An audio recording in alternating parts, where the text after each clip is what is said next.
There is a line near the end of the funeral liturgy, which I've regrettably been saying a lot lately, so it's kind of stuck in my mind. And the liturgy says, "One day we shall joyfully greet the departed again, when the love of Christ, which conquers all things, destroys even death itself."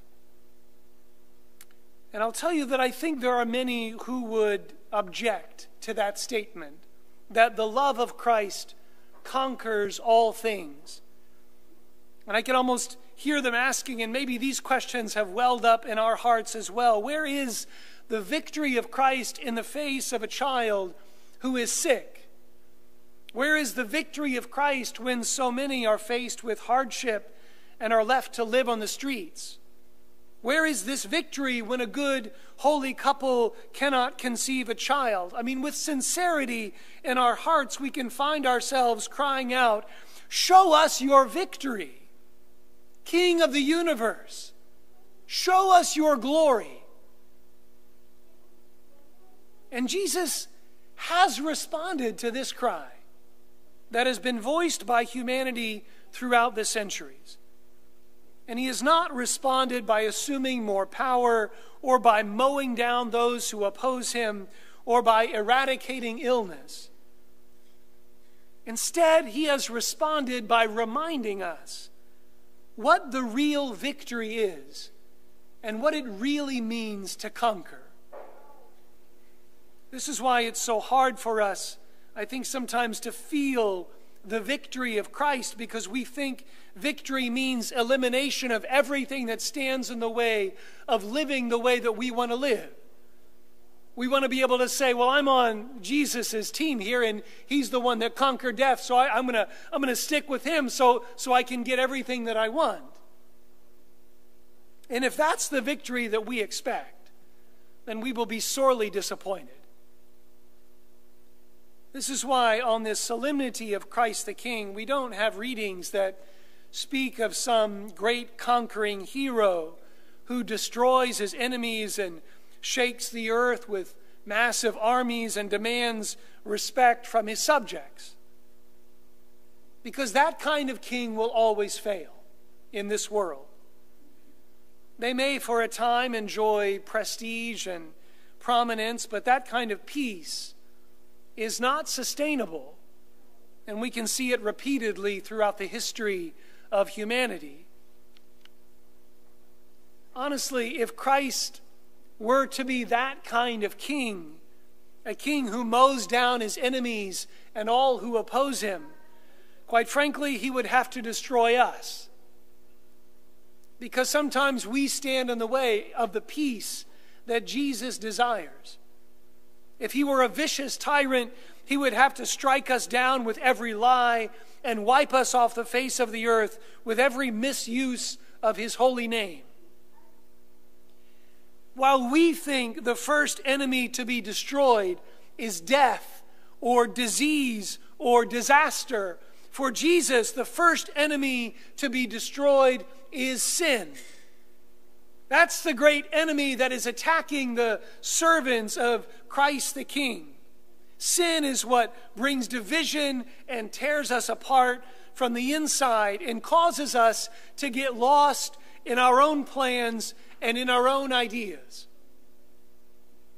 It's the love of Christ that conquers that breaks through our plans and says, this is not what you were made for.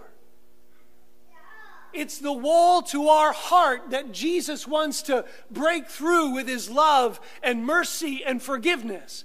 He wants to launch bombs of beauty and truth and goodness so that he can invade our hearts, because that's what he wants to get into. He's not looking down to break down walls of earthly tyrants or to destroy earthly powers. He wants into our hearts where he can rule as king and annihilate sin in us so that we can be totally his, so that we can fully belong to him.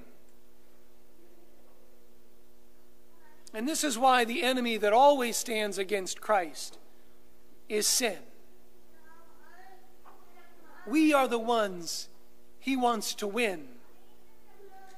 We are the ones he wants to invade.